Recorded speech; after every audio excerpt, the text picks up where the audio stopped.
fameux diamant qui n'a jamais été retrouvé. Boris Karlamov, son audition a commencé depuis 1h30 maintenant. Que dit-elle à la barre? Elle raconte cette expérience traumatisante.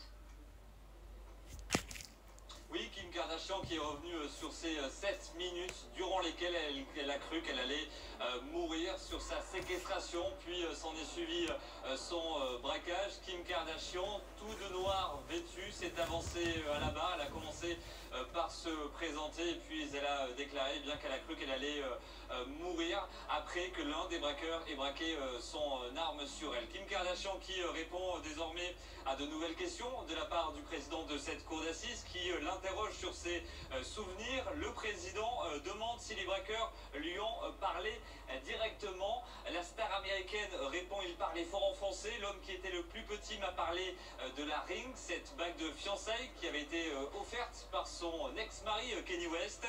Kim Kardashian poursuit: le réceptionniste lui était calme, impassible, et moi j'étais hystérique. Il m'a demandé de me taire et moi en pleurant je lui ai demandé de leur dire j'ai des enfants, qu'ils me laissent en vie. Kim Kardashian poursuit sa déposition. Le plus petit, en parlant du plus petit des braqueurs, semblait être le chef, car après qu'ils aient trouvé la bague, ils ne voulaient pas partir et cherchaient encore, et quand ils ont trouvé la boîte de bijoux, ils sont partis. Kim Kardashian qui s'est à nouveau mise à pleurer à la lecture d'une lettre d'excuse reçue de la part de l'un des 10 accusés dans ce box de la cour d'assises. Omar qui a écrit à Kim Kardashian: Madame, après avoir compris les effets psychologiques que je vous ai infligés, c'est pour cette raison que je vous ai écrit. Non, pour avoir quelques indulgences, je souhaite venir vers vous pour vous dire combien je regrette mon geste, combien j'ai été ému et touché de vous voir en larmes. Kim Kardashian le rappelle à nouveau: cette expérience a changé ma vie, je veux devenir avocate et me battre pour les gens, je crois à une seconde chance, j'apprécie cette lettre, je vous pardonne.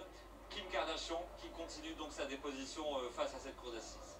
Merci beaucoup à vous, Igor. Pardon, merci beaucoup à vous, Boris. Igor, c'est maintenant qu'on va le retrouver. Igor, vous êtes à l'extérieur de cette cour d'assises de Paris où il y a beaucoup de monde, beaucoup de fans, mais aussi beaucoup de journalistes, notamment des journalistes américains. Oui, absolument, anglo-saxons, australiens et anglais et également.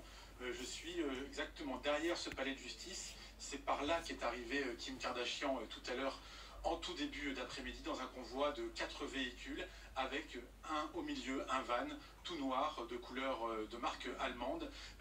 Et elle a monté ses escaliers, ses marches de l'arrière du palais pour accéder à la grande porte verte que vous avez ici à l'image, là où il y a 3 gendarmes qui restent stationnés devant en attendant que Kim Kardashian termine son témoignage à la barre. Et en attendant, vous le voyez, tous ces journalistes anglo-saxons effectivement qui eux aussi réalisent des directs très régulièrement pour leur télévision, pour leur raconter ce qui se passe théoriquement dans des séries américaines ou dans la télé-réalité. Là ça se passe en vrai.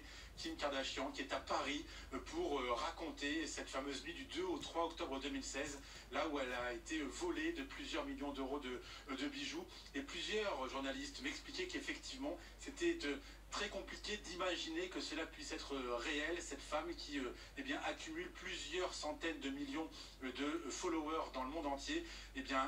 Ça intéresse tout le monde, évidemment. Dans chacun des pays d'où viennent ces journalistes-là, ils ne pouvaient pas ne pas venir à Paris pour raconter ce nouvel épisode de la vie de Kim Kardashian. Merci beaucoup à vous, Igor.